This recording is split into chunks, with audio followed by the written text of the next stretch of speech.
ओ एकम तस्य देवस्य सेवा। तो कर्म हमारा एक ही है, उन देव की सेवा। और उन देव की सेवा हम क्या कर सकते हैं? उनकी वाणी को अपने जीवन में साक्षात करें, उनकी वाणी का अपने जीवन में अनुसरण करें, उनके आदेश का पालन करें। गीता उनका आदेश नहीं है, उपदेश नहीं है। Gita is not a lecture, it is a commandment. ये उनका आदेश है, उनका हुक्मनामा है, जो हमें अपने जीवन में पालना है। तो पिछले सत्र में हमने सुना था, भगवान ने कहा था कि यत्न करते हुए भी बुद्धिमान मनुष्य जो है वो इन इंद्रियों के द्वारा उसकी बुद्धि हरी जाती है। इसलिए हे अर्जुन, अपनी सारी इंद्रियों को संयम में लाकर, वश में करके, फिर अपनी बुद्धि को स्थिर कर। स्थित प्रज्ञ के लक्षण बता रहे हैं ना। क्यों इंद्रियों को संयम में कर? क्योंकि अगर इंद्रियां संयम में नहीं होंगी तो क्या होगा? अब भगवान हमारी डीजेनरेशन का प्रोसेस बता रहे हैं। हम कहां से कहां गिरे, हम क्यों गिरे? क्योंकि भगवान ने तो हमें अपना अमृत पुत्र करके बनाया था। फिर हम वो उन सब वैल्यूज को क्यों भूले? भगवान कहते हैं, चैप्टर 2 श्लोक 62। ये यहां से आज हम शुरू करते हैं। भगवान कहते हैं, ध्यायतो विषयान पुंसा संगः तेषु उपजायते संगात संजायते कामा कामात क्रोधो अभिजायते। ये हमारे पतन की प्रक्रिया। अमृत पुत्र उनके होकर हमारा जन्म हुआ तो फिर क्या हो गया? कहते हैं, विषयों का चिंतन करने वाले पुरुष की उन विषयों में आसक्ति हो जाती है। जिस विषय का हम चिंतन करते हैं ना, जिस विषय के बारे में हम सोचते हैं, वहां हमारी अटैचमेंट हो जाती है और फिर आसक्ति से उन विषयों की कामना उत्पन्न हो जाती है।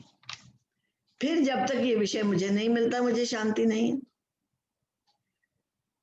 फिर कामना में विघ्न पड़ने से क्रोध उत्पन्न हो जाता है। अब कामना उत्पन्न हो गई, मुझे ये विषय चाहिए और वो विषय मुझे मिला नहीं, इच्छित विषय मुझे मिला नहीं, तो उसका परिणाम क्या होगा? क्रोध। तो ये अपने जीवन में हम सब इस तथ्य का, इस सत्य का दर्शन कर सकते हैं। ध्यायते विषयान पुंसा संगस्तेषु उपजायते।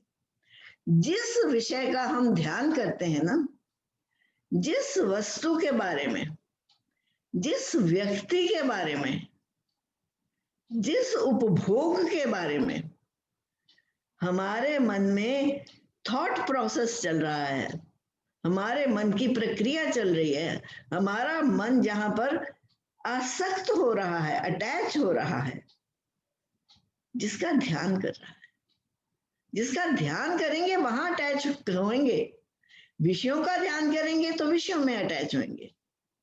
और यही ध्यान अगर भगवान की तरफ लगा दिया तो यही ध्यान हमें भगवान के साथ भी संग उत्पन्न कर देगा। भक्तों का और हमारा भेद क्या है? गुण तो वही संग का है, गुण तो वही आसक्ति का है, गुण तो वही अटैचमेंट का है। वो ही अटैचमेंट, ये मन की वृत्तियां है ना, मन के भाव है ना। कैसे इन भावों को हम हार्नेस करें और उचित दिशा की तरफ इनको मोड़े। भगवान कहते हैं, जिस विषय का ध्यान करोगे ना, वहां पर अटैचमेंट हो जाएगी, वहां पर संग हो जाएगा। जो भगवान का ध्यान करते हैं, जिनके चित्त में निरंतर भगवान की याद बनी रहती है, वो ही संग का गुण, वो ही आसक्ति का गुण वहां भक्ति का रूप ले लेता है। गुण वही है, बेसिक टेंडेंसी वही है, लेकिन यदि वो भगवान के प्रति होगी तो भक्ति बन जाएगी, अगर वो विषयों के प्रति होगी तो वो आसक्ति बन जाएगी। और अगर विषयों के प्रति तेरा ध्यान होगा और उन विषयों से तेरी आसक्ति हो जाएगी, अगर उन विषयों की प्राप्ति के लिए तेरा मन लालायित होने लगेगा, मेरे पास क्यों नहीं, उसके पास क्यों है, बड़ी सुंदर चीज है, इससे तो मेरे पास होना चाहिए था। संगात संजायते कामा। नेक्स्ट स्टेप क्या है कि जहां आसक्ति है, जहां अटैचमेंट है, उसका अगला परिणाम ये है कि फिर उस वस्तु की कामना उत्पन्न हो जाती है।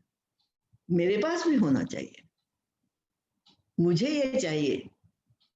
कहते अब जब वो कामना उत्पन्न हो जाती है तो उस कामना के उत्पन्न होने से ये तो हमें कोई गारंटी नहीं कि वो कामना पूर्ण भी होगी कि नहीं होगी।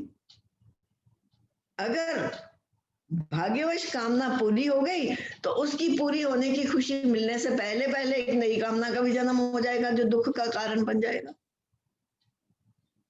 और कामना का अनिवार्य परिणाम क्या है, क्योंकि कामना उत्पन्न हो गई लेकिन वो कामना मेरे हिसाब से पूरी नहीं हुई, जिस तरह मैं चाहता था उस तरह वो पूरी नहीं हुई, तो कामात क्रोधो अभिजायते। तो परिणाम क्या होता है, फ्रस्ट्रेशन। परिणाम क्या होता है, क्रोध, इरिटेशन। फिर दूसरों पर हम अपना गुस्सा निकालने लगते हैं। दूसरे का तो दोष था ही नहीं, दोष तो था मेरे ध्यान का जो विषयों में लगा हुआ था, और उस ध्यान के कारण ये अटैचमेंट, ये संग उत्पन्न हुआ था। और भगवान इसलिए कह के आए हैं, तानी पिछले श्लोक में जो उन्होंने कहा ना, इसलिए अपनी सारी इंद्रियों को वश में कर और मेरे परायण हो जा, ताकि तेरी बुद्धि इधर उधर भागे नहीं, विषयों की कामना की तरफ ना भागे, विषयों की प्राप्ति के यत्न ना करे। क्योंकि अगर विषयों की प्राप्ति के यत्न करेगा then the downfall is evident, होगी ही होगी। क्योंकि ये एक कदम फिसला, फिर दूसरा फिसला, फिर तीसरा फिसला, विषयों का ध्यान किया, वहां पर अटैच हुए, अटैचमेंट हुई तो कामना हुई, मेरे पास होना चाहिए, और कामना की पूर्ति में जो कोई रास्ते में विघ्न बना, वहां पर क्रोध उत्पन्न हो गया, वहां पर फ्रस्ट्रेशन उत्पन्न हो गई। यानी हम ढूंढने चले थे शांति, ढूंढने चले थे तृप्ति, इसलिए तो कामना की पूर्ति चाहते हैं ना, कि ये जो वस्तु मुझे मिल जाए ना तो फिर मेरा बिल्कुल काम बन जाएगा। ढूंढने चले थे तृप्ति और परिणाम क्या हो गया, अतृप्ति। परिणाम क्या हो गया, क्रोध। परिणाम क्या हो गया, फ्रस्ट्रेशन। तो जो अपनी झुग्गी में सुखी रहते थे, दूसरे का महल देखकर भाई अपनी भी झुग्गी जलाओगे, और दूसरे का महल तो मिलने वाला है नहीं, इसलिए अपनी झुग्गी में शांत रहो। जहां पर हमें भगवान ने रखा है, हमें हमारे लिए उन्होंने परफेक्ट सिचुएशन दी है। आज बड़ा सुंदर अमित जी ने मैसेज भेजा ग्रुप में, वो कहते हैं तुम्हें भगवान ने जो बनाया है ना, यूनिक बनाया है तुम्हारे लिए, तुम्हारे हिसाब से, तुम्हारे संस्कारों के हिसाब से, इसलिए जहां पर तुम हो वहां पर तृप्त रहना सीखो। अगर दूसरों की तरफ देखकर अपनी कामनाओं का विस्तार करते गए तो उतने प्रोपोर्शन में शांति भंग होती चली जाएगी, शांति खत्म होती चली जाएगी। और परिणाम क्या आ जाएगा, निकले थे हम कामना की प्राप्ति करके अपने आप को तृप्त करने, और पहुंच गए कहां, क्रोध पे, फ्रस्ट्रेशन पे। एंड क्रोध क्या है? क्रोध को आजकल की मॉडर्न लैंग्वेज में, साइकोलॉजी में, क्रोध की डेफिनेशन है टेम्पररी ल्यूनेसी, यानी क्षणिक पागलपन। कुछ देर के लिए पागलपन का दौरा पड़ गया तो ये भी होश नहीं है कि जो मैं कर रहा हूं वो उचित है कि अनुचित है, ठीक है कि गलत है, किसी को उससे पीड़ा हो रही है, किसी को उससे नुकसान हो रहा है, ये सोचने की क्षमता खत्म हो जाती है जब क्रोध आता है। सो विषयों का ध्यान करते करते इस प्रकार एक एक स्टेप स्लिप करते हुए नीचे को क्रोध तक पहुंच गए। अब जब क्रोध आ गया तो क्रोध का क्या परिणाम है? भगवान कहते हैं क्रोधात भवति सम्मोहा, सम्मोहात स्मृति विभ्रमा, स्मृति भ्रंशात बुद्धिनाशो, बुद्धिनाशात प्रणश्यति। क्या बात! क्रोध से अत्यंत मूढ़ भाव उत्पन्न हो जाता है, सम्मोहा, और मूढ़ भाव से स्मृति भ्रम हो जाता है। स्मृति में भ्रम हो जाने से बुद्धि अर्थात ज्ञान शक्ति का नाश हो जाता है। बुद्धि का नाश हो जाने से ये पुरुष अपनी स्थिति से गिर जाता है। यानी क्रोध से सम्मोहा, सम्मोह का क्या अर्थ है? मोह का क्या अर्थ है? मोह का अर्थ है बेहोशी। You are unaware of your surroundings. बेहोश होता है इंसान तो पता नहीं होता मैं कहां पे पड़ा हूं, क्या कर रहा हूं। सम्मोहा, बेहोशी। जब क्रोध आ जाता है ना तो सम्मोह को प्राप्त हो जाता है। You are not even conscious of your surroundings, you are not even conscious of yourself. कौन लोग सुन रहे हैं, लोग मेरे बारे में क्या सोचेंगे। जिस अपनी इज्जत को बनाने के लिए हम बीसियों लोगों की इज्जत बेच आते हैं, जब क्रोध आता है तो उस अपनी इज्जत को बचाने का भी हमें ध्यान नहीं रहता। इतनी बेहोशी होती है। क्रोधात भवति सम्मोह, अत्यंत मूढ़ भाव। मोह मीन्स बेहोशी, सम्मोह मीन्स डीप बेहोशी। एक तो बेहोशी है ना कि हिलाया जुलाया थोड़ी सी होश आ गई, नहीं नहीं नहीं, इतनी गहरी बेहोशी है कि कोई भी परिस्थिति या कोई भी कोशिश उस बेहोशी से जगाने की जगा नहीं सकती। और जब ऐसा सम्मोह हो जाता है, ऐसी गहरी बेहोशी हो जाती है, तो उसका परिणाम क्या होता है? स्मृति विभ्रमा। कुछ याद ही नहीं रहता। मैं कौन हूं, मैं कहां पे हूं, मैं क्या बात कह रहा हूं, कौन मेरी बात सुन रहे हैं, लोग मेरे बारे में क्या सोचेंगे। मैंने अपना इतनी जो सुंदर पिक्चर पेंट करके रखी हुई है लोगों के सामने कि मैं तो ऐसा धैर्यवान हूं, मैं तो ऐसा प्रेम करने वाला हूं, कहते वो सब स्मृति विभ्रमा, वो सब भूल जाता है। And the reality comes out. कहते क्रोध में मुख से जो शब्द निकलते हैं ना वो झूठ नहीं होते। नहीं नहीं, आई डिडंट मीन इट। कई बार हम कोई बात मुंह से निकल जाती है ना, फिर रियलाइज की ये क्या हुआ, नहीं नहीं नहीं, I didn't mean it. The fact is कि that is exactly what we meant. क्योंकि क्रोध में होश नहीं है अपनी, इसलिए जो अंदर का छिपा हुआ गुह्य भाव है वो as it is without any camouflage. क्योंकि यूजुअली संसार में, व्यवहार में हम कैमोफ्लेज्ड बिहेवियर करते हैं। अंतर में हमारे अगर कोई बुरा भाव भी है तो भी हम दिखाना ये चाहते हैं कि नहीं, ऐसा हमारे अंदर नहीं है, हम प्रिटेंड करते हैं उसको, क्या उनको उसको छिपा लेते हैं। लेकिन जब क्रोध आता है तो हमें उसको छिपाना भी याद नहीं रहता। एज इट इज हमारी रियलिटी बाहर निकल आती है। फिर स्मृति भ्रंशात बुद्धिनाशा, जब ये भी याद भूल जाता है कि उचित क्या है और अनुचित क्या है, क्या करना चाहिए क्या नहीं करना चाहिए। दूसरा, मैं किसके सामने बोल रहा हूं, कौन मेरे से बड़ा है, कौन मेरे से छोटा है, किसके लिए, इसके सामने मुझे क्या बात करनी चाहिए क्या बात नहीं करनी चाहिए। जब इस बुद्धि का भी नाश हो जाता है, यानी थिंकिंग कैपेसिटी इज जीरो, फिर जब उस बुद्धि का नाश हो जाता है तो प्रणश्यति, फिर सर्वनाश हो जाता है। क्योंकि बुद्धि ही एक ऐसी हमारे पास टूल है, ऐसा यंत्र है जो हमें उचित और अनुचित का ज्ञान देता है और अनुचित की राह से हटाकर हमें अनुचित की राह पर चलने के लिए प्रेरित करती है। जब वो उचित और अनुचित का भेदभाव ही भूल गया, ठीक और गलत की पहचान ही भूल गई, अपने आप को ही भूल गए, कहते उसके बाद प्रणश्यति, then there is no hope कि अब उठ भी सकेंगे।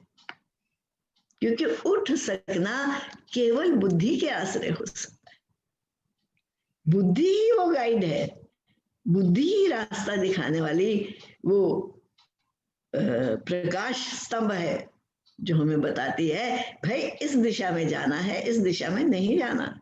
यहां जाओगे तो मुंह के बाहर गिरोगे, कुछ दिखता नहीं है, इस दिशा में जाओगे तो ठीक रहोगे। और जब ऐसी बुद्धि का नाश हो गया, कब नाश होगा, जब क्रोध आएगा, तो क्रोध का ये परिणाम होगा कि बिल्कुल अपनी याद भी भूल जाएगी और स्मृति भी भूल जाएगी और बुद्धि का भी नाश हो जाएगा। और जब बुद्धि का भी नाश हो जाएगा तो बुद्धि नाशात प्रणश्यति, फिर इंसान के उठने के लिए कोई होप बाकी नहीं है। इसलिए अर्जुन पहले ही अपनी इंद्रियों को संयम में लिया, पहले ही अपने ध्यान को संयम में लिया। मन कहीं जाए तो उसको पकड़ के ला, मत परा, मेरे परायण हो जा, अपने मन को मुझ में लगा। अपने मन को विषयों में लगाएगा तो विषयों में लगाने का तो ये स्वाभाविक परिणाम होगा। हम क्यों पहुंचे ऐसी जगह जहां आज हम खड़े हैं, जहां अपने क्रोध पर हमारा वश नहीं है, जहां हमारी कामना हमारे वश में नहीं है, जहां हमारे भाव हमारे वश में नहीं है, क्योंकि हमने अपने ध्यान को नियंत्रण में नहीं किया।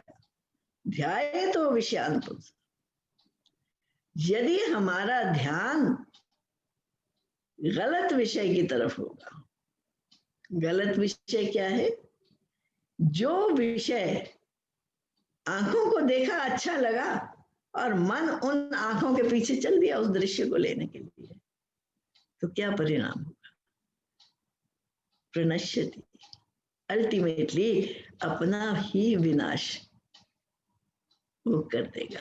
और इसके लिए अनेकों प्रमाण हैं शास्त्रों में, अनेकों कथाएं हैं शास्त्रों में कि कहां से भूल शुरू हुई थी। राजा भरत की कहानी जो है बड़ी रिवीलिंग कहानी है श्रीमद् भागवत में।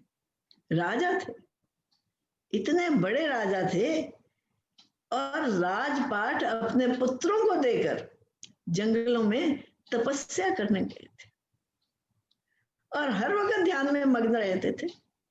राजपाट छोड़कर, महल माड़ियां छोड़कर जंगलों में जाकर तपस्या करना कोई आसान काम तो नहीं है।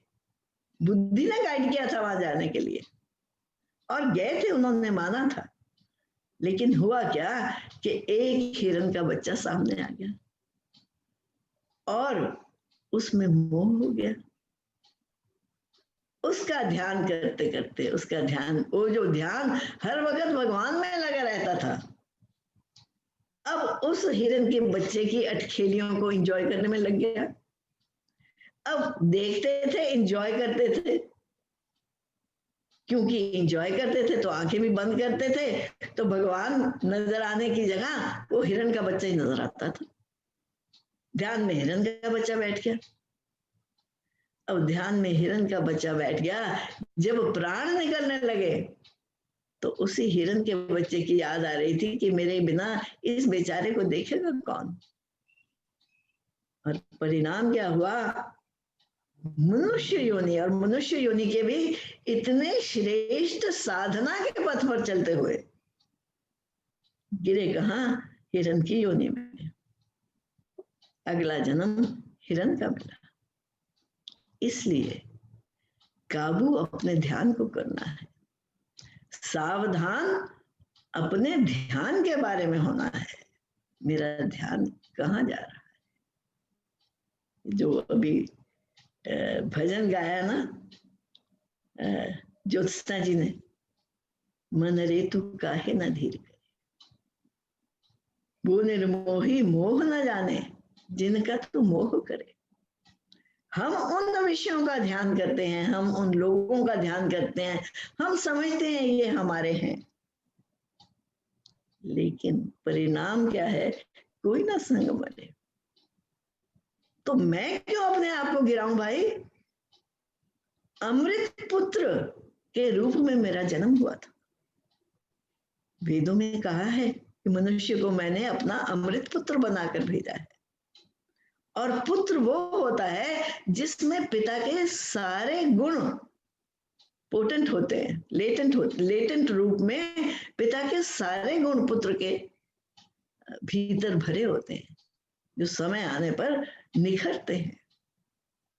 वो अमृत पुत्र जो अपने परम पिता के सारे गुण लेकर इस संसार में जन्मा था, पहुंच कहां गया, प्रणश्यति बुद्धिनाशात प्रणश्यति। बुद्धि के नाश से ऐसा विनाश हुआ कि हम याद ही भूल गए। स्मृति विभ्रमा, कौन है, कहां से आए हैं। शंकराचार्य जी का बहुत सुंदर श्लोक है कि तू कहां से आया है, तू कौन है, तूने कहां जाना है। क्या इस बात का कभी विचार किया? क्या इस बात पर कभी ध्यान दिया? अगर इस बात पर ध्यान दिया होता, इस बात का ध्यान किया होता, तो लगन इस तरफ लग जाती ना। लेकिन हमने विषयों का ध्यान किया, इसलिए प्रणश्यति इस परिणाम पे पहुंच गए हैं। और प्रणश्य किसकी क्या है, पुनरपि जननम पुनरपि मरणम पुनरपि जननी जठरेशय। वही चक्र है जन्म और मरण का, वही जननी के गर्भ में जाना, वही जन्म लेना, वही जीवन बिताना, फिर मृत्यु को प्राप्त हो जाना। क्या इसलिए हमारा जन्म हुआ था? क्या मनुष्य जीवन का ये प्रयोजन था? ये क्यों हो गया? हम क्यों गिर गए? क्योंकि हमारा ध्यान गलत जगह लग गया। जहां ध्यान लगाएंगे उसका ही परिणाम मिलेगा। ये ध्यान अगर भागवत गुणों में लगाएंगे, अगर भगवान के चरणों में लगाएंगे, तो ये ध्यान भक्ति का रूप धर लेगा। और यही ध्यान अगर विषयों की तरफ लगाएंगे तो आसक्ति का रूप धर लेगा। और उसका रूप कहाँ तक ले जाएगा, भगवान ने स्पष्ट बता दिया है। और केवल भगवान ने बताया ही नहीं, ये बात मेरे विचार से हम में से सब लोग जो हम यहाँ बैठे हैं और गीता सुन रहे हैं, सबका निजी अनुभव भी है। अगर अपने ही जीवन को देखें, अपने जीवन की किताब को पढ़ें, तो इस प्रक्रिया का हमें अपने जीवन में बड़ा स्पष्ट दर्शन हो जाएगा। अब विषयों का ध्यान करते करते तो प्रणश्यति प्रणाश की तरफ पहुंच गए। अब भगवान कहते हैं राग द्वेष वियुक्तैस्तु विषयान इंद्रियैश्चरन् आत्मवश्यै विधेयात्मा प्रसादम अधिगच्छति। परंतु अपने अधीन किए हुए अंतःकरण वाला साधक अपने वश में की हुई राग द्वेष से रहित इंद्रियों के द्वारा विषयों में विचरण करता हुआ अंतःकरण की प्रसन्नता को प्राप्त होता है। बड़ी महत्वपूर्ण बात कही है। विषयों में विचरण करता हुआ, भाग के नहीं चला जाता, संसार छोड़कर नहीं चला जाता, लेकिन भेद क्या है? अपने अधीन किए हुए अंतःकरण वाला, आत्मवश्यी विधेय आत्मा, जिसने अपने मन को अपने वश में कर लिया है। यानी जो मन की डिक्टेट्स के ऊपर नहीं नाच रहा, जो अपनी लाइक्स एंड डिसलाइक्स के डिक्टेट्स के ऊपर नहीं नाच रहा, जिसने अपने मन को अपने वश में कर लिया है, तो उसका क्या परिणाम होगा कि वहां पर राग और द्वेष दोनों का अभाव होगा। वहां ना कहीं पर अटैचमेंट होगी, ना कहीं पर रिपल्शन होगी।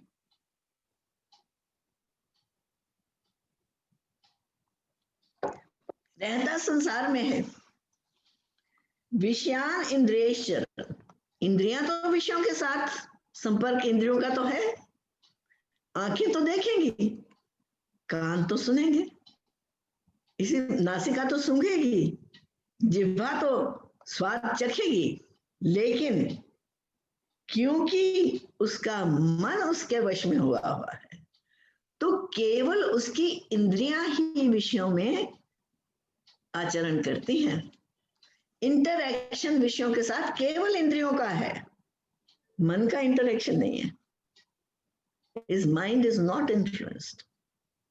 मन कब इन्फ्लुएंस होता है? जब वहां पर संग उत्पन्न हो जाता है, जब वहां पर अटैचमेंट हो जाती है। और अटैचमेंट के दो रूप है, राग और द्वेष, लाइक एंड डिसलाइक, पसंद और नापसंद। कहते जिसने अपने इन पहलुओं को अपने मन के वश में कर लिया, अपने मन को वश में कर लिया है, उसका परिणाम क्या होता है? प्रसादम अधिगच्छति। प्रसादम, प्रसाद। हम समझते हैं हम मंदिर गए, हमें प्रसाद मिल गया, हम प्रसाद लेके आए, 10 बंदों से बांट के हम उस प्रसाद को खा रहे हैं। तो किस प्रसाद को वो प्राप्त करता है? अगर जीवन में ये गुण आ जाए जो जिनकी भगवान बात कर रहे हैं, वो प्रसाद को प्राप्त करता है। कौन सा प्रसाद? प्रसाद मीन्स प्रसन्नता। Then he is ever joyful. उसके माथे पे कभी शिकन की त्योड़ियां नहीं पड़ती, उसके जीवन में कभी दुख का प्रवेश नहीं हो सकता। परिस्थिति विपरीत हो सकती है, परिस्थिति ऐसी हो सकती है जो उसको पसंद नहीं है, लेकिन वो परिस्थिति उसे दुखी नहीं कर सकती, उसे प्रभावित नहीं कर सकती। वो प्रसाद का अधिकारी होता है, उसको प्रसाद मिलता है, और उसका जीवन ऐसा प्रसाद है कि जो कोई भी उसके संपर्क में आता है, उसकी प्रसन्नता उनमें भी बट जाती है। हम कहते हैं ना जी, हाँ, उसके पास जब हम जाते हैं ना, बड़ी चैन मिलती है, बड़ा अच्छा लगता है। किसके पास जाकर अच्छा लगता है? जिसका अपना मन क्लेशों से मुक्त है, जिसका अपना मन शांत है, जिसके अपने मन में राग और द्वेष नहीं है, जिसने अपना मन अपने काबू में किया हुआ है, वो प्रसाद को प्राप्त होता है। बाहर की वस्तुएं बना लेने से प्रसाद नहीं मिल जाता, वो तो सिर्फ एक सिंबल है उस प्रसाद का, जो भगवत नाम के परिणाम स्वरूप जीवन में स्वतः आ जाता है। कहते अब जो उस प्रसाद को प्राप्त हो जाता है, उसका परिणाम क्या होता है? प्रसादे सर्व दुखानाम हानि रस्य उपजायते प्रसन्न चेतसो हि आशु बुद्धि पर्यवतिष्ठते। प्रसाद का परिणाम क्या है? सर्व दुखानाम हानि रस्य। अंतःकरण की प्रसन्नता होने पर इससे संपूर्ण दुखों का अभाव हो जाता है, और उस प्रसन्न चित्त वाले कर्म योगी की बुद्धि शीघ्र ही सब ओर से हटकर एक परमात्मा में ही भली भांति स्थिर हो जाती है। प्रसाद से सब दुखों का अभाव हो जाता है। कहते ना, वो जी फलानी जगह का जल ले आओ ना, वो जल पिला दो तो रोग ठीक हो जाते हैं, वो प्रसाद खिला दो तो कष्ट दूर हो जाते हैं। किस प्रसाद से? वो जिस प्रसाद की बात करके आए हैं, जब वो प्रसाद मिल जाता है ना, तो सारे दुख, उनकी हानि हो जाती, दुखों की हानि हो जाती है। सारे दुख अपने आप समाप्त हो जाते हैं, सारे दुख अपने आप डिसअपियर हो जाते हैं, क्योंकि परिस्थितियां दुख में होते हुए भी उसको वो परिस्थितियां छू नहीं सकती, उसको वो परिस्थितियां विचलित नहीं कर सकती। और जिसका चित्त ऐसा प्रसन्न हो जाता है कि हर परिस्थिति में वो प्रसन्न रहता है, ही आशु जल्दी देर नहीं लगती उसको इस चीज के लिए। बुद्धि पर्यवतिष्ठ, उसकी बुद्धि स्थिर होने में, स्थित प्रज्ञ के लक्षण बता रहे हैं भगवान, तो उसकी बुद्धि बड़ी जल्दी स्थिर हो जाती है, बड़ी जल्दी वो स्थित प्रज्ञ हो जाता है। इसलिए उस प्रसाद को पाने के लिए पहले अपने मन को ट्रेन करना है। उस अंतःकरण की शुद्धि के पश्चात इस प्रसाद के हम भागी बन सकते हैं। जब तक अंतःकरण शुद्ध नहीं हुआ, जब तक अंतःकरण में राग और द्वेष भरे हुए हैं, तब तक उस प्रसाद तक हमारी पहुंच कैसे होगी? जिस प्रसाद के आने से सब दुख जो हैं वो खत्म हो जाते हैं। अब भगवान बुद्धि की बात कह रहे हैं, न अस्ति बुद्धि अयुक्तस्य न च अयुक्तस्य भावना न च अभावयता शांति अशांतस्य कुतः सुख। तो बड़ी स्वाभाविक बात है भाई, जिसका मन जीता हुआ नहीं है, ना जीते हुए मन और इंद्रिय वाले पुरुष में निश्चय आत्मिका बुद्धि नहीं हो सकती। जो अपनी इंद्रियों का दास है और जिसका मन इंद्रियों के पीछे भागता है, तो उसकी बुद्धि निश्चयात्मिका कैसे हो सकती है? उसकी बुद्धि डिसाइसिव कैसे हो सकती है? उसकी बुद्धि तो स्लेव है इंद्रियों की और मन की। और उस युक्त मनुष्य के अंतःकरण में भावना भी नहीं होती। जब बुद्धि ही युक्त नहीं है, जब थिंकिंग ही स्ट्रेट नहीं है, तो भावना कहां से आएगी? किस आइडियल को प्राप्त करने के लिए वो जीवन जिएगा? उसके जीवन का आदर्श क्या होगा? यानी मोमेंट टू मोमेंट उसकी लिविंग है। जैसी परिस्थिति आ गई उसके अनुसार रिएक्शंस हो गए, उसके अनुसार दुखी हो गए, उसके अनुसार सुखी हो गए। कहते उसकी भावना भी नहीं होती। और अभावयता को तो सुख। और जो भावनाहीन मनुष्य है, जिसके जीवन का उद्देश्य ही नहीं पता कि इस मनुष्य जीवन में मैं आया किस लिए हूं, तो शांति नहीं मिल सकती उसको। क्यों? वो भटकता रहेगा फ्रॉम पिलर टू पोस्ट उस शांति के लिए। कभी धन के आ जाने से सोचता है मुझे शांति मिल जाए, कभी सोचता है मेरा घर बढ़िया बन जाए तो शांति मिल जाए, सब कुछ है तो मेरी गाड़ी और बढ़िया आ जाए तो शांति मिल जाए। गाड़ी भी बढ़िया आ गई, अरे पड़ोसी की गाड़ी तो मेरी से भी ज्यादा बढ़िया है, फिर शांत हो गए। तो कहते जब तक बुद्धि की गाइडेंस नहीं होगी, बुद्धि स्थिर नहीं होगी, विवेक शक्ति क्षीण होगी जब तक, और मन को वो ठीक राह नहीं दिखा सकेगी, उस भावनाहीन मनुष्य को शांति नहीं मिलती। और शांति रहित मनुष्य को सुख कैसे मिल सकता? जहां शांति ही नहीं है उसको सुख कैसे मिलेगा भाई? मन शांत होगा तो सुख का अनुभव कर सकोगे ना। तो मन कैसे शांत होगा? अगर बुद्धि स्थिर होगी, बुद्धि स्थिर होगी और अपने जीवन का लक्ष्य पता होगा, किस लिए मैं ये सब कर रहा हूं, क्या उपलब्ध करना है मुझे जीवन में। अगर लक्ष्य पता होगा तो फिर इस बात की जो सेटिस्फेक्शन है ना, इस बात की तृप्ति कि हाँ मैं अपने लक्ष्य की दिशा में चला जा रहा हूं, लक्ष्य के विपरीत दिशा में नहीं मेरे कदम, इस बात से ही चित्त शांत हो जाएगा। उस शांति में सुख है। जिसके चित्त में शांति ही नहीं है उसे भला सुख कैसे मिलेगा? इसलिए कि भगवान क्रमशः मतलब पॉइंट बाय पॉइंट बता रहे हैं कि कहाँ हम चूक करते हैं और किस तरह उस चूक का निवारण हो सकता है। जो अयुक्त है, जो जुड़ा हुआ नहीं है, जिसको ये नहीं पता कि मेरे जीवन की दिशा क्या है, उसकी बुद्धि स्थिर रह नहीं सकती। और जिसकी बुद्धि स्थिर नहीं है उसकी भावना कैसे होगी? किस आदर्श के लिए वो जीवन जिएगा, किस आइडियल के लिए वो जीवन जिएगा?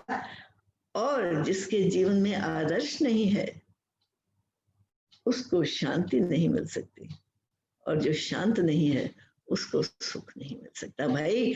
इसलिए देख लें हम किस दिशा में चले जा रहे हैं। क्या हम शांति की दिशा में चले जा रहे हैं या अशांति की दिशा में चले जा रहे हैं?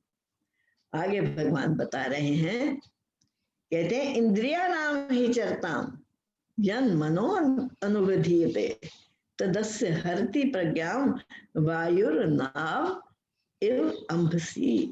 क्योंकि जैसे जल में चलने वाली नाव को वायु हर लेती है, वैसे ही विषयों में विचरती हुई इंद्रियों में से मन जिस इंद्रिय के साथ रहता है वह एक ही इंद्रिय इस युक्त पुरुष की बुद्धि को हर लेती है।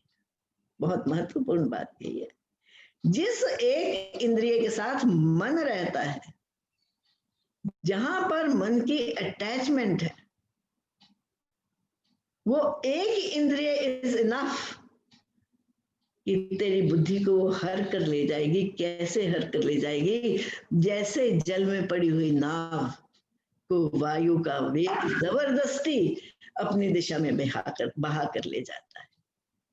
And in spite of all the efforts उस वायु वेग का प्रतिरोध नहीं कर सकता जीव। इसलिए सावधान, क्योंकि एक ही इंद्रिय जिसके साथ मन लगा हुआ है, जहां पर मन का संग है, यानी संग is the crucial point, attachment is the crucial point. जहां पर मन का संग है ना, वो एक ही इंद्रिय काफी है तेरा पतन करने के लिए। बीसियों हम कहते हैं कि हम सिर्फ उसी का ये तो करना ही हो ना, फिर ये हमें तो सिर्फ बच्चों का तो ध्यान रहता ही है ना, फिर एक ही काफी है, एक ही जगह आसक्ति हो जाए ना, दैट्स इनफ टू डिरेल अस। इसलिए भगवान कहते हैं सावधान, जिस इंद्रिय के साथ मन लगा हुआ, स्पेसिफाई किया उन्होंने, यानी इंद्रियां भगवान ने दी हैं, उनका पर्पस है, और हर इंद्रिय अपना पर्पस फुलफिल कर रही है। आंखें देख रही हैं, कान सुन रहे हैं, नासिका सूंघ रही है, लेकिन जिस इंद्रिय के साथ संग है, जहां हम अटैच हो गए, वो एक इंद्रिय ही हमें गिराने के लिए काफी। और किस तरह गिराती है? जैसे कि पानी में पड़ी हुई नाव को वायु, वेगवान वायु चले तो जिस दिशा में वो वायु चली जाती है ना, नाव जबरदस्ती उस दिशा में खींची चली जाती है और प्रतिरोध नहीं कर सकती उस वायु का। इसलिए ये सारा प्रोसेस बता के भगवान अब कहते हैं तस्मात् अस्य महाबाहो निगृहीतानि सर्वशः इंद्रियाणि इंद्रिय अर्थेभ्यः तस्य प्रज्ञा प्रतिष्ठित। इसलिए हे अर्जुन, इसलिए, because this is the process of the downfall. If you can understand this process of downfall, तो इसलिए हे महाबाहो, महाबाहो, अर्जुन को एड्रेस किया महाबाहो, यानी तू तो बड़ा बलवान है, तू इन इंद्रियों के वश में क्यों आ रहा है?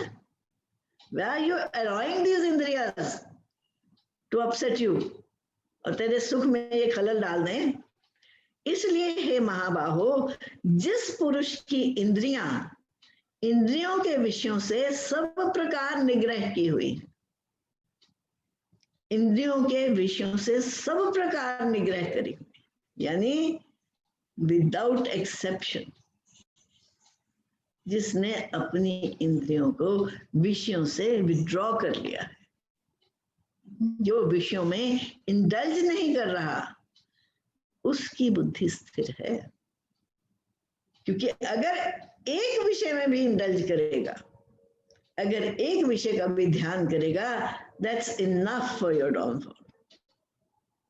उस एक विषय के ध्यान से ही प्रणश्यति, तेरा नाश हो जाएगा. इसलिए जो बुद्धिमान मनुष्य है वो अपनी इंद्रियों को चारों तरफ से निग्रह कर लेता है उनका, यानी he withdraws from all sides, withdraws his thoughts, withdraws his attachments. आंखें तो देखेंगी, लेकिन आंखें देखकर जिस दृश्य से संग हो जाता है वो बुद्धि को नष्ट करता है. इसलिए इंद्रियों को सब तरफ से खींचकर जो रखता है ना, उसकी बुद्धि स्थिर रह सकती है, उसकी बुद्धि टिकी हुई रह सकती है. इसलिए हे अर्जुन, तू महाबाहो है, तू तो बड़ा बलवान है, तू इन इंद्रियों के वश में ना पड़, तू इन इंद्रियों के ऊपर विजय प्राप्त कर और इनका निग्रह कर. अब भगवान कहते हैं, या निशा सर्वभूतानां तस्याम जागृति संयमी, यस्याम जागृति भूतानि सा निशा पश्यतो मुने. तो सीधा सा इसका जो अर्थ है, संपूर्ण प्राणियों के लिए जो रात्रि के समान है, उस नित्य ज्ञान स्वरूप परमानंद की प्राप्ति में स्थित प्रज्ञ योगी जागता है, और जिस नाशवान संसारिक सुख की प्राप्ति में सब प्राणी जागते हैं, परमात्मा के तत्व को जानने वाले मुनि के लिए वह रात्रि के समान. यानी दृष्टिकोण इतना विपरीत है. जिन संसार के सुखों के लिए संसारिक प्राणी तड़पते फिरते हैं, राग द्वेष करते फिरते हैं, इंद्रियों के भोगों के पीछे भागते फिरते हैं, उस मुनि के लिए वो रात है, एज इमटेरियल. जैसे रात का अंधकार है, कुछ भी दिखता नहीं, वो देखना ही नहीं चाहता उस तरफ. क्यों नहीं देखना चाहता? क्योंकि वो जाग रहा है उस प्रेम की सत्ता में, वो जाग रहा है उस सत्य की सत्ता में, उस ज्ञान की सत्ता में, वो उस ज्ञान के प्रकाश में जी रहा है. इसलिए ये विषय उपभोग और ये इंद्रियों का विषयों में विचरण, ये उसके लिए रात्रि के समान है. It is immaterial, it doesn't matter to him, it doesn't disturb him. लेकिन जो साधारण प्राणी है, उनके लिए जो रात है ना, वो उसके लिए दिन है. उनके लिए रात क्या है? They are unawares. ये ज्ञान है क्या?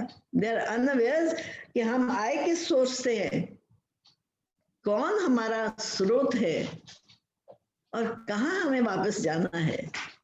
उनका ध्यान इस बात पर है ही नहीं. उनके लिए इट इज लाइक डार्कनेस.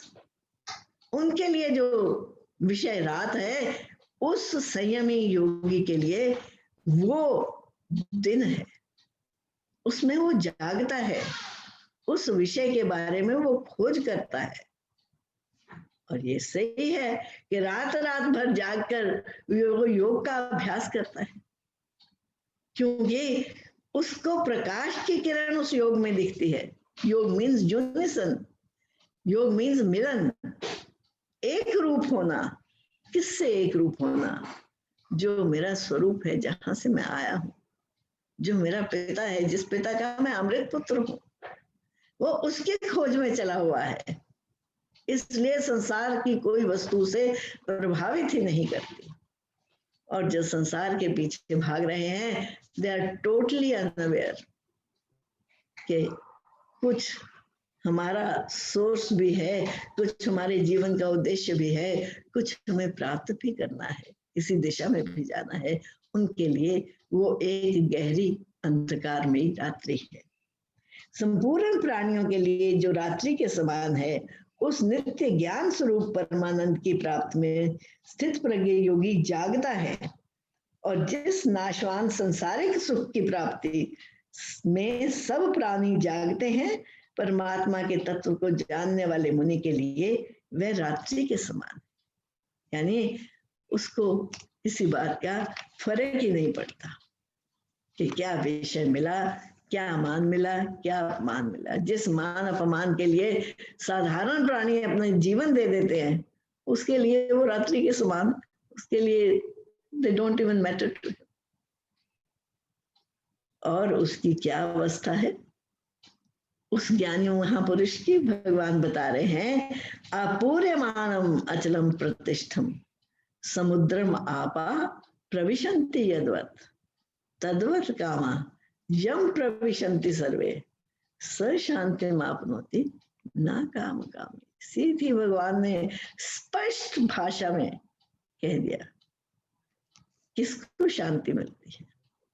जैसे नाना नदियों के जल जब सब ओर से परिपूर्ण अचल प्रतिष्ठा वाले समुद्र में समा जाते हैं और उसको विचलित नहीं कर सकते, वैसे ही सब भोग जिस स्थित प्रज्ञ पुरुष में किसी प्रकार भी विकार उत्पन्न किए बिना ही समा जाते हैं, वही पुरुष परम शांति को प्राप्त होता है, भोगों को चाहने वाला नहीं। समुद्र कितना अथाह है, लेकिन कितना गंभीर है। कितनी नदियां उस समुद्र में आकर मिल जाती हैं। एक तरफ से गंगा आ रही है, एक तरफ से ब्रह्मपुत्र आ रही है, एक तरफ से जमुना आ रही है, लेकिन इतनी सारी नदियों के उस समुद्र में समा जाने पर भी समुद्र में कभी बाढ़ नहीं आई, समुद्र में कभी उफान नहीं आया, समुद्र की शांति कभी भंग नहीं हुई। भगवान समुद्र की उपमा लेकर हमें बता रहे हैं कि जैसे कितनी भी नदियों का जल समुद्र में प्रवेश कर जाए, वो उसको विचलित नहीं कर सकता, उसकी शांति को भंग नहीं कर सकता, और सब कुछ उसमें समा जाता है। सारी नदियां समुद्र में समा जाती हैं, एक रूप हो जाती हैं। कहते इसी प्रकार संपूर्ण कामनाएं जिस स्थित प्रज्ञ पुरुष में किसी प्रकार का विकार उत्पन्न किए बिना समा जाती हैं, यानी उसके अंदर वो कामनाएं जाकर शांत हो जाती हैं, उसके मन को विचलित नहीं कर सकती, उसके मन को डिस्टर्ब नहीं कर सकती। ऐसा जो मनुष्य है ना, स शांति मापनोति ना काम का, वो शांति को प्राप्त करता है, ना कि वो जो कामनाओं के पीछे भागा फिरता है। एक के अंदर सारी कामनाएं समाहित हो गई और एक कामनाओं के पीछे भागने वाले की गति पहले ही उन्होंने बता दी कि उसकी गति क्या होती है। सो कहते हैं इसलिए अपने चित्त को, अपनी बुद्धि को इस प्रकार प्रतिष्ठित कर कि कोई भी कामना उसे विचलित ना कर सके, जैसे कि कोई भी नदी समुद्र को विचलित नहीं कर सकती। विहाय कामान य सर्वान पुमांश्चरति निस्पृहा निर्ममो निरहंकार स शांतिम अधिगच्छति। क्या बात है। जो पुरुष संपूर्ण कामनाओं को त्याग कर ममता रहे, निर्मम यानी अधिकार नहीं है। ममता का मतलब क्या होता है, हम समझते हैं प्यार का मतलब है ममता। ये ममता थोड़ा ना छूटती है। ममता मतलब मैं, मम मेरा, मेरापन। निर्मम जहां मेरापन, कोई अधिकार का भाव नहीं है, ममता रहित, और निरअहंकार, अहंकार रहित, फिर निस्पृहा, स्पृहा रहित यानी अटैचमेंट के रहित हुआ विचरता है, वही शांति को प्राप्त होता है। अर्थात वो ही प्राप्त होता है और कोई शांति को प्राप्त नहीं होता। एसेंशियल प्री रिक्विजिट कि सारी कामनाओं को त्याग, विहाय कामान या सर्वान पुमान।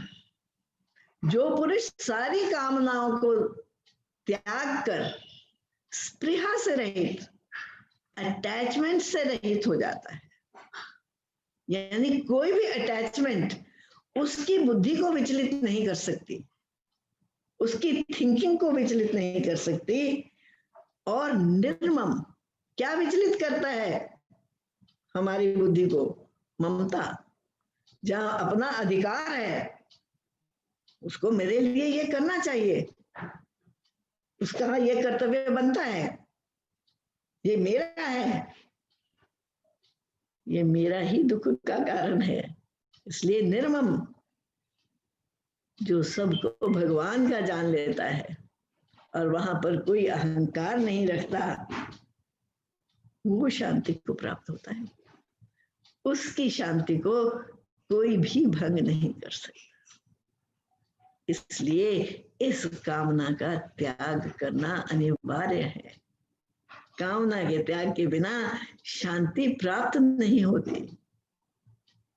और जिसने इस कामना का त्याग कर दिया, सब कामनाओं का त्याग कर दिया, विहाय कामान यानी सारी कामनाओं का त्याग कर दिया जिसने, और जो निर्मम हो गया, निरअहंकार हो गया, फिर वो शांति को प्राप्त होता है। और कैसी है शांति हो? ऐशा ब्राह्मी स्थिति पार्थ न एनाम प्राप्य विमोह्यति स्थित्वा अस्य अंत काले अपि ब्रह्म निर्वाणम रिच्छति। हे अर्जुन, ये ब्रह्म को प्राप्त हुए पुरुष की स्थिति है। इसको प्राप्त होकर योगी कभी मोहित नहीं होता और अंत काल में भी इस ब्राह्मी स्थिति में स्थित रहकर ब्रह्मानंद को प्राप्त हो जाता है। यानी कभी मोहित नहीं होता। कौन मोहित नहीं होता? जिसने सारी कामनाओं का त्याग कर दिया है, ममत्व भाव का त्याग कर दिया है, अहंकार भाव का त्याग कर दिया है, उस स्थिति को ब्राह्मी स्थिति कहते हैं।